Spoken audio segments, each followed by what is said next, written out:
अस्सलाम वालेकुम नाज़रीन, मैं हूं आपका मेज़बान बिलाल खान और प्रोग्राम कराची टुडे। आज सबसे पहले स्टोरी अगर की जाएगी तो वो क्राइम के ऊपर की जाएगी, क्योंकि पुलिस को हमेशा क्रिटिसाइज़ किया जाता है, लेकिन बड़ी ताबड़तोड़ कार्रवाइयाँ की गई स्टील टाउन पुलिस के जानिब से। और ख़ास तौर पर एसएसपी मलिर की बात की जाए तो उनकी इंस्ट्रक्शंस के ऊपर ये काम होता दिखाई दिया। घर घर जाकर छापे मारे गए। हमने पहले भी इस बात की निशानदही की थी कि कॉम्बिंग ऑपरेशन की अगर बात की जाए या फिर कुछ ऐसी कार्रवाइयाँ दिखाई देंगी पुलिस की जानिब से जिसमें आदि जो मंशियात फरोश हैं या फिर दीगर जो जराइम पेशा अफराद हैं उनके खिलाफ घेरा तंग किया जाएगा। तो हो चुका है घेरा तंग। इन तमाम सिनेरियोस पे बात करेंगे। हमारे साथ इस वक्त chief reporter Asad Zaidi on call मौजूद हैं। असद, जानना चाहूंगा कि डिस्ट्रिक्ट मलिर के अंदर अगर बात की जाए तो एसएसपी मलिर के अहकामात क्या थे और क्या कार्रवाई की गई है स्टील टाउन पुलिस की जानिब से?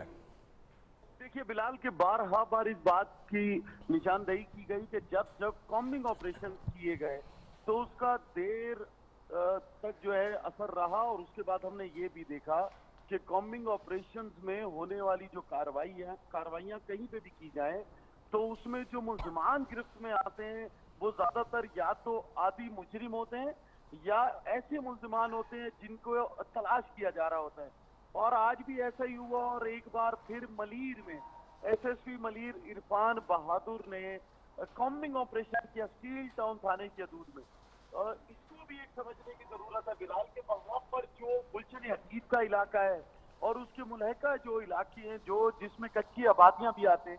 तो जब वहां पर कॉम्बिंग ऑपरेशन कंडक्ट किया गया तो वहां पर तकरीबन 44 के करीब ऐसे अफराद को गिरफ्तार किया गया जिनके जो है मुश्तबा जो पाए गए। उसमें से एक जब ये कार्रवाई हुई तो एक मोटरसाइकिल भी बरामद की गई, चोरी की गई और कुछ मंशियात भी बरामद की गई। ठीक है। फिलहाल जब हमारी बात हुई एसएसपी मलिर से तो उनका कहना था कि 44 के 44 लोगों का सीआरओ चेक किया जा रहा है, क्रिमिनल रिकॉर्ड चेक किया जा रहा है। जो इसमें से ज्यादा मतलूब लोग हैं उनको जहां जहां जिस जिस थाने को मतलूब है वहां इत्तला कर दी जाएगी और जो मलिर डिस्ट्रिक्ट के होंगे उनको वहां उनके खिलाफ जो एफआईआर दर्ज की जाएंगी या जो एफआईआर पहले से उनके खिलाफ दर्ज है और अगर वो मफरूर है तो उनको उन केसों में गिरफ्तार किया जाएगा। और अगर कोई मुल्जिम किसी और डिस्ट्रिक्ट का है तो उसको वहां पर जो है वो ट्रांसफर किया जाएगा। और अगर कोई शख्स बेगुनाह इस मुश्तबा अपराध में से तो फिर उसको छोड़ दिया जाएगा। लेकिन इस अमल में क्योंकि 44 लोग हैं तो 2 से 3 घंटे दरकार होंगे इनकी वेरिफिकेशन के लिए बिलाल। ठीक है, लेकिन अगर बात की जाए कि जो 44 मुश्तबा अफराद को हिरासत में लिया गया है सर, क्रिमिनल रिकॉर्ड चेक किए गए इनके क्या? देखिए अभी तो वो क्रिमिनल रिकॉर्ड चेक होने का अमल जारी है बिलाल, और जैसी वो मुकम्मल होगा तो फिर हमारे सामने एग्जैक्ट फिगर्स आ जाएंगे कि कितने लोग जो हैं वो इसमें से जितने जो मुश्तबा अफराद है इसमें ज्यादातर आदि मुजरिम है। लेकिन अच्छा। एक्चुअल फिगर आ जाएगा जब इनका सीआरओ, जिसके लिए 2-3 घंटे का टाइम रिक्वायर्ड है, वक्त रिक्वायर्ड है, वो जब मुकम्मल होगा तो फिर हमें वो फिगर मिल जाएगा, एग्जैक्ट फिगर, कि इसमें से कितने लोग मफरूर हैं, कितने लोग आदि मुजरिम जो अभी पकड़े जा रहे हैं। बिलाल इसमें सबसे अहम बात एक और है कि अभी कुछ दिन पहले जब एडिशनल आईजी कराची ने ये कहा था कि हम मॉनिटरिंग कर रहे हैं उन तमाम लोगों की जो लोग पहले किसी न किसी क्रिमिनल एक्टिविटी में मुलविस रहे। और फिर एक बात हुई कि ई टैगिंग का, जिस तरह हम देखते हैं कि ई टैगिंग गाड़ियों भी की जाती है जिससे वेरिफिकेशन होती है और उसी तरीके से मुल्जिमान की ई टैगिंग की जाएगी। तो उसके बाद ये कॉम्बिंग ऑपरेशन आज शुरू होना, जबकि इस वक्त हालात को अगर हम देखें तो पाकिस्तानी सियासत के और कराची शहर के बिलखसूस जहां पे टारगेट किलिंग बढ़ गई है वहां पर इंतहाई तशवीशनाक है और उस वक्त कॉम्बिंग ऑपरेशन होना बहुत जरूरी था। और एसएसपी मलिर की जानिब से कदम उठाना कि ऐसे वक्त में जब बहुत अशद जरूरत थी तो कच्ची आबादियों का रुख किया गया और उसके जो लगता है कि जब ये हमारे पास फिगर आएगा 44 से अफराद का तो वो एक कामयाब कॉम्बिंग ऑपरेशन ही कहलाएगा बिलाल। ठीक है, एक बड़ा ऑपरेशन किया गया एसएसपी मलिर की जानिब से। असद, ये भी जानना चाहूंगा इस ऑपरेशन में कौन कौन से लोग मौजूद थे, क्योंकि तस्करा किया जा रहा है पुलिस कमांडोज भी थे, और कौन कौन सी टीम्स थी? देखिए आरआरएफ टीम्स को बुलाया गया क्योंकि रिजर्व पुलिस है, आरआरएफ को बुलाया गया, उसके साथ कमांडोज की खिदमत हासिल की गई। क्योंकि देखिए जब कच्चे के इलाके में कोई भी ऐसा इलाका जो मुनज़्ज़म आबादी ना हो, जिस तरह प्लैंड एरिया ना हो, तो उसको प्रॉपर कॉर्डन ऑफ करने के बाद ही आप कहेंगे कि कॉम्बिंग ऑपरेशन कामयाब है। तो उसके लिए जरूरी था कि नफरी की बड़ी तादाद वहां पर पहुंचाई जाती। तो फिर इसलिए उसके लिए आरआरएफ की खिदमत और कमांडोज बुलाए गए स्पेशली, क्योंकि कच्ची आबादी में अक्सर देखने में ये आया कि वहां पर अगर कोई मुश्तबा अफराद रह रहे हैं या इंतहाई मतलूब अफराद रह रहे हैं तो वो कुछ ना कुछ नुकसान का सबब बनते हैं। जिस तरह अभी भी मलीर में आपने देखा कि एक एसएचओ जख्मी हो गए और उसके बाद एक पुलिस एहलकार जख्मी हुए कुछ रोज पहले, और फिर एसएसपी इरफान बहादुर खुद पहुंचे, फ्रंट से लीड किया अपनी टीम को, और फिर बिलाखिर उस शख्स को, वो जो मुबैना शख्स था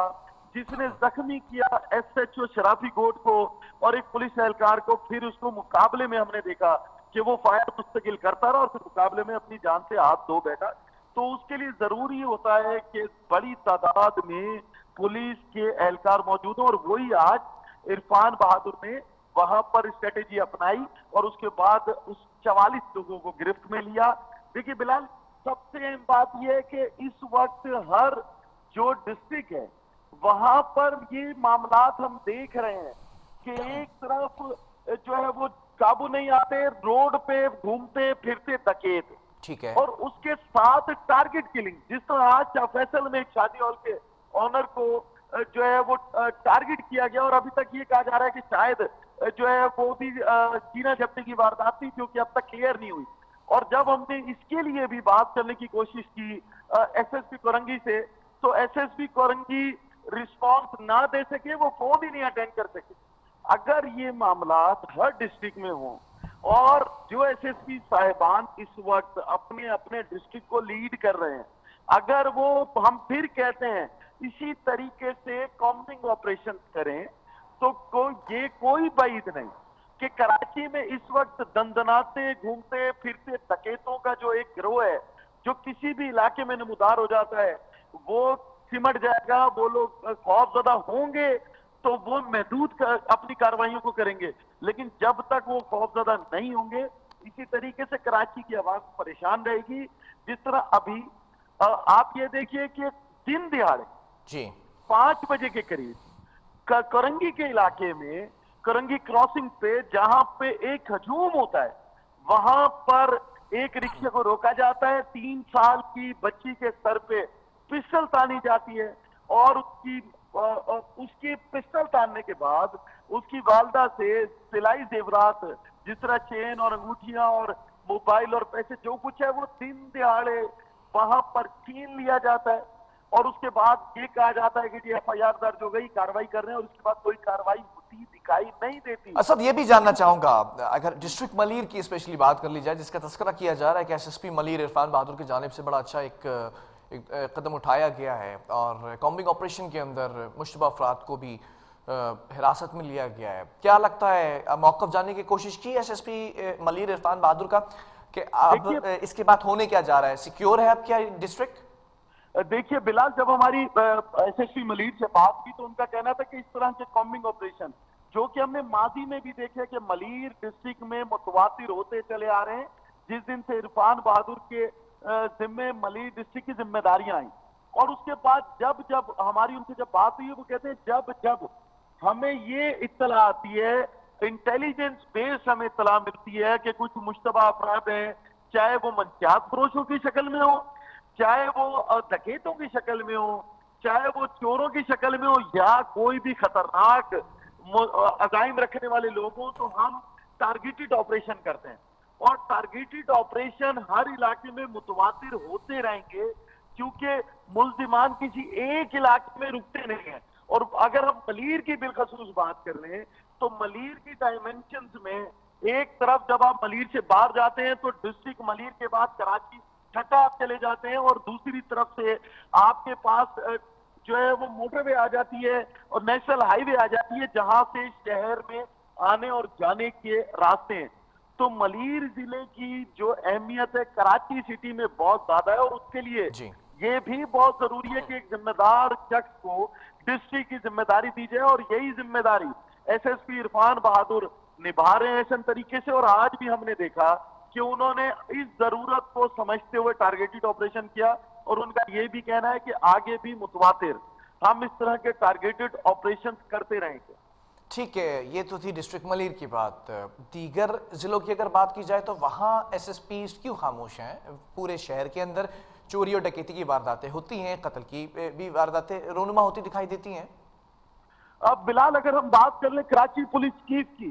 तो फिर हमें ये पता चल जाएगा कि हम बाकी डिस्ट्रिक्ट के बारे में क्या बात करने जा रहे हैं। सबसे अहम बात यह है कि कराची पुलिस चीफ खुद बड़ी जिम्मेदारी से बात करते दिखाई देते हैं, फैसले लेते दिखाई देते हैं, लेकिन न जाने क्यों अगर उसी तरह ऐसी शोहरत के हामिल अफसरान को तैनात किया जाता रहेगा जिस तरह माजी में रहा कि जिनके ऊपर मुतवातिर इल्जामात थे, चाहे वो लैंड ग्रैबिंग के हों, चाहे वो गुटखा माफिया से गठजोड़ के हों, या उससे या मनसियातरोशों से, अगर ऐसे लोगों को मुतवातिर मौका दिया जाता रहेगा तो कराची के हालात सुधरने वाले नहीं है बिलाल। अब दूसरी अहम बात, जहां एडिशनल आईजी कराची खुद जरूरी समझते हैं, वहां पर हमने देखा कि एक्शन भी लेते हैं, लेकिन न जाने क्यों जो अब डिस्ट्रिक्ट पे एसएसपी साहिबान तैनात किए गए उसमें से बेशतर अपना फोन अटेंड करते हुए भी घबराते हैं। न उनको क्या ये जिम्मेदारी महसूस नहीं होती कि कोई उनको ये इत्तला देने की कोशिश करे कि जी आपके इलाके में फलां जगह ये जुर्म हो गया है। फिर हमने देखा कि एक तरफ जो आपका स्पेशल ब्रांच,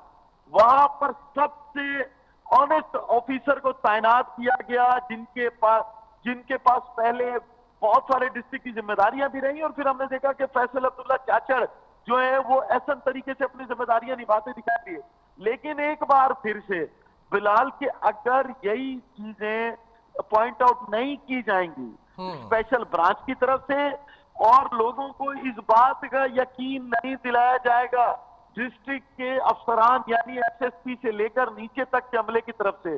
कि कोई भी वाक्य अगर रूनुमा होता है तो हम आपके साथ खड़े हैं, तो फिर इस तरीके से एक मायूसी की फिजा है जो इस वक्त कराची के लोगों में है, और ये डर बैठ चुका है कि अगर वो घर से निकलते हैं तो क्या वो लौटेंगे या उनके साथ कोई हादसा पेश आ गया। आप ये देखिए कि जब भी कोई हादसा पेश आ रहा है, कोई भी डकैती मजहमत का नाम देकर कोई भी मर्डर हो रहा है, उसको डकैती मजहमत का नाम दे दिया जा रहा है। लेकिन क्या असल में ये डकैती मजहमत ही है या इसके पीछे कोई और हकाइक और अवामिल शामिल है? अगर एडिशनल आईजी कराची ये समझते हैं कि उनके अफसरान ये जिम्मेदारियां ऐसे तरीके से पूरी नहीं कर पा रहे, तो जिस तरह पहले हर हाई प्रोफाइल केस को फेडरल के इदारे हल करते दिखाई दे रहे हैं, चाहे वो कोई मर्डर हो, चाहे कोई बड़ी डकैती हो या बड़ी कोई कार्रवाई, या पैरामिलिट्री फोर्सेज यानी रेंजर, अभी भी हमने देखा कि एक जो अभी कार्रवाई की गई उसके लिए रेंजर्स हेडक्वार्टर में बाकायदा तौर पर जो है वो एक प्रेस कॉन्फ्रेंस का इनेकाद किया गया और बताया गया कि किस तरह एक एसएचओ, साबिक एसएचओ के कातिलों को गिरफ्तार किया गया। तो इसी तरीके से एडिशनल आईजी को चाहिए कि वो फिर बैठ जाए फेडरल एजेंसी के जो कराची में मौजूद जिम्मेदारान है और उनसे टेक्निकल बुनियादों पर मदद मांगे। देखिए बिलाल, ये फोन छीनते हैं तो कहीं तो इस्तेमाल होते हैं, ठीक है। ये मोटरसाइकिलें छीनती हैं तो कहीं तो बिकती हैं, ये गाड़ियां छीनती हैं, चोरी होती हैं तो इन्हीं सड़कों से कहीं जाती हैं। फिर एक और अहम अमर फिर दोबारा समझने की जरूरत है, सेफ सिटी प्रोजेक्ट को किसी अच्छे अफसर को लीड करने के लिए दिया जाए, या फिर एक बार एसएसयू के जो एक जिम्मेदार अफसर हैं जिन्होंने एक मिसाल कायम कर दी पूरे पाकिस्तान में एसएसयू को लीड करते हुए, डीआईजी मकसूद मेमन, उनको ये जिम्मेदारी दे दे कि सेफ सिटी प्रोजेक्ट को वो लीड करेंगे और एसएसयू जाएगी पीछा करने। अगर इस तरीके से जिम्मेदारों का तयन नहीं होगा बिलाल, और इसी तरीके से चीजें एक से दूसरे पे डालकर उनके तबादले कर ये कह दिया जाएगा हमने सजा दे दी, तो आपके महकमे में आप सजाएं जरूर दे रहे हैं। एक अफसर किसी के लिए लिखता जरूर है डीआईजी लेवल का, लेकिन दूसरा अफसर आकर उन लोगों को बहाल करता दिखाई देता है। तो जब तक ये शफाफ इंक्वायरियां अपने खुद पुलिस के महकमे में नहीं होंगी, इसी तरीके से अफसरान अगर वो एक, कैसे मुमकिन है बिलाल कि एक एसएचओ जो कि एसएचओ के लिए कोई एक अफसर अहल नहीं है लेकिन वो अफसर अहल हो जाता है एसआईओ के लिए, यानी कि आप इन्वेस्टिगेशन को इस तरह का अमल समझते हैं कि वहां पर किसी भी नायल अफसर को तैनात कर देंगे जिस तरह हमने देखा बिल्कुल कि अब कोताहियां की जा रही हैं, इस पर बड़ी जो है वो इस वक्त कार्रवाइयां करने की, इकदाम करने की इंतहाई ज़रूरत है। सर आखिर में ये भी जानना चाहूँगा, कराची पुलिस चीफ ने कोई नया एक्शन सामने लाने की कोशिश की है? क्योंकि माजी में जब ये चार्ज संभाला था तो एक प्रेस कॉन्फ्रेंस की गई थी, इजलास हुआ था, उसमें तमाम चीज़ें वाजे की गई थी। अब तक कुछ सामने आया है क्या? फिलहाल अभी तक तो कोई ऐसी एज सच कोई प्रोग्रेस दिखाई नहीं देती, बल्कि ऐसा लगता है कि वो खामोश हो गए हैं, या ये भी लगता है कि ये खामोशी उनकी किसी तूफान का पेश खामा है उन अफसरान के लिए जो ये समझ रहे हैं कि बिल्ली को देखकर आंखें बंद कर लेंगे तो फिर हमें कुछ नहीं होगा। हो सकता है कि उनकी भी लिस्टें बनाई जा रही हो कि किस इलाके में कितना गुटखा बिक रहा है, कितनी मंशियात बिक रही है, क्या बदनजमी हो रही है, कहाँ लैंड ग्रैबिंग हो रही है, कहाँ किस तरह के जो है वो कंबाइंड जो आप कहेंगे जराइम है कंप्रिहेंसिव तौर पर हो रहे हैं, उनकी शायद लिस्टें मतलब की जा रही हो, लेकिन अब तक बज़ाहिर सामने एडिशनल आईजी कराची जाने से कोई चीज नहीं आ सकी। एक बार फिर बिलाल, अगर एक अफसर एसएचओ की पोस्ट के लिए एल नहीं है तो ला महला वो एसआईओ की भी पोस्ट के लिए एल नहीं है, तो इस पे भी एडिशनल आईजी कराची को सोचना होगा। ऐसे अफसरान की जगह नए लोगों को लाना होगा। कराची में अफसरान की तादाद कम नहीं है, अच्छे अफसरान को एक बार फिर चुने, नैबज़दा अफसरान या ऐसे अफसरान जो डिस्ट्रिक्ट लीड करते दिखाई दे रहे हैं, जिनके ऊपर मॉडल टाउन सानी का भी इल्जाम हो, तो अच्छे अफसरान को दूर करके दूर रस नताइज लेने के लिए अच्छे अफसरान का इंतखाब कराची को करना है। ठीक है, असद ज़ादी हमारे साथ मौजूद थे, चीफ रिपोर्टर के 21 न्यूज़। और कॉम्बी ऑपरेशन की अगर बात की जाए तो डिस्ट्रिक्ट मलीर के अंदर बेहतर तरीके से एसएसपी मलीर इरफान बहादुर ने इस तमाम सिनेरियो को लीड किया है। और अगर पूरे शहर की बात की जाए तो Karachi police chief additional IG Ghulam Nabi Memon ने भी इक़दाम उठाए थे, कुछ नोटिफिकेशंस भी जारी हुए थे, लेकिन शहर कराची की अगर बात की जाए तो यहाँ पर जराइम थमने का नाम नहीं ले रहे हैं। वजह क्या है, इसको फाइंड आउट करना पड़ेगा, उसके बाद फिर कार्रवाइयाँ करनी पड़ेंगी। वक्फा लेंगे, यहाँ पर कुछ और स्टोरीज भी हैं, वो भी आप तक पहुँचाएंगे।